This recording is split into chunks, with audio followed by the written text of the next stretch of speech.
بسم اللہ الرحمن الرحیم۔ ناظرین، آج کا پہلا ویلاگ اور پیج ہے 198 اور یہ ہے مساوات محمد، ویلاگ نمبر 1 پیج 198۔ ناظرین، اردو زبان میں سرور عالم صلی اللہ علیہ وسلم کی سیرت پر جامع ترین کتاب سیرت النبی صلی اللہ علیہ وسلم۔ رائٹر ہیں اس کتاب کے علامہ شبلی نعمانی رحمۃ اللہ علیہ، علامہ سید سلیمان ندوی رحمۃ اللہ علیہ۔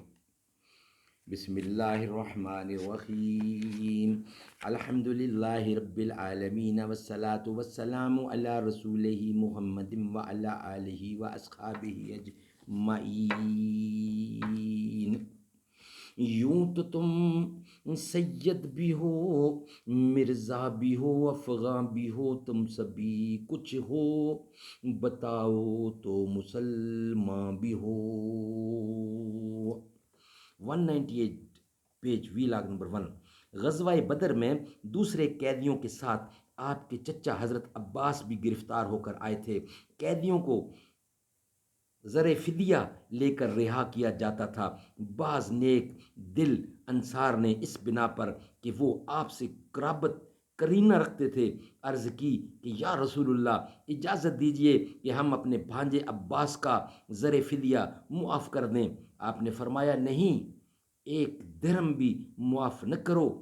مجلس میں جو چیزیں آتی ہمیشہ داہنی طرف سے اس کی تقسیم شروع فرماتے اور ہمیشہ اس میں امیر و غریب، صغیر و کبیر سب کی مساوات کا لحاظ ہوتا۔ ایک دفعہ خدمت اقدس میں صحابہ کا مجمع تھا۔ اتفاق سے داہنی طرف سے حضرت عبداللہ بن عباس بیٹھے ہوئے تھے جو بہت کم سن تھے۔ بائیں جانب بڑے بڑے معمر صحابہ تھے۔ کہیں سے دودھ آیا، آپ نے نوش فرما کر عبداللہ بن عباس سے کہا تم اجازت دو تو میں ان لوگوں کو دوں۔ انہوں نے عرض کی اس عطیہ میں اثار نہیں کر سکتا، چونکہ وہ داہنی جانب تھے اور ترتیب مجلس کی روح سے انہی کا حق تھا۔ آپ نے انہی کو ترجیح دی۔ حضرت انس کا بیان ہے کہ ایک دفعہ میرے مکان پر تشریف لائے اور پینے کا پانی مانگا۔ میں نے بکری کا دودھ دوہ کر پیش کیا۔ مجلس کی ترتیب یہ تھی کہ حضرت ابو بکر بائیں جانب، حضرت عمر سامنے اور ایک بدو داہنی جانب تھا۔ آپ نے پی لیا تو حضرت عمر نے حضرت ابو بکر کی طرف اشارہ کیا، یعنی بقیہ ان کو عنایت ہو۔ آپ نے فرمایا پہلے داہنی طرف سے شروع کرو، یعنی داہنی طرف والے کا حق ہے۔ یہ کہہ کر بچا ہوا دودھ بدو کو دے دیا۔ سبحان اللہ، حق ادا کر دیا انصاف کا۔ اس کو کہتے ہیں انصاف۔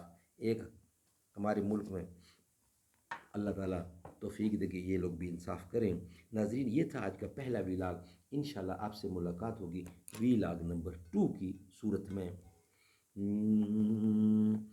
در اقدس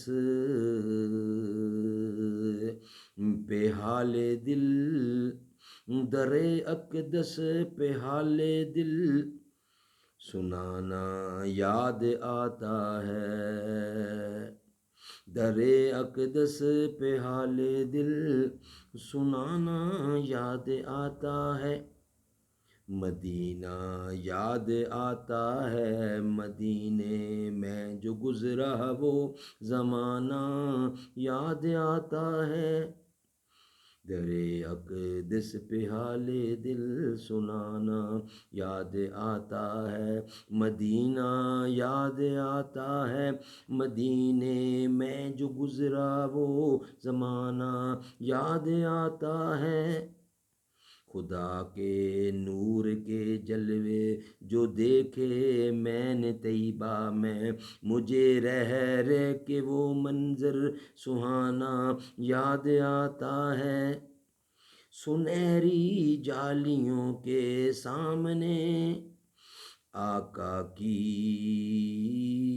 خدمت میں، سنہری جالیوں کے سامنے آقا کی خدمت میں، وہ میرا روز و شب کا آنا جانا یاد آتا ہے، در اقدس پہ حال دل سنانا یاد آتا ہے، مدینہ یاد آتا ہے، مدینے میں جو گزرا وہ زمانہ یاد آتا ہے، وہ میرا روز و شب کا، وہ میرا روز و شب کا سنہری جالیوں کے سامنے آقا کی خدمت میں، وہ میرا روز و شب کا آنا جانا یاد آتا ہے، ادب سے بیٹھ کر اس گنبد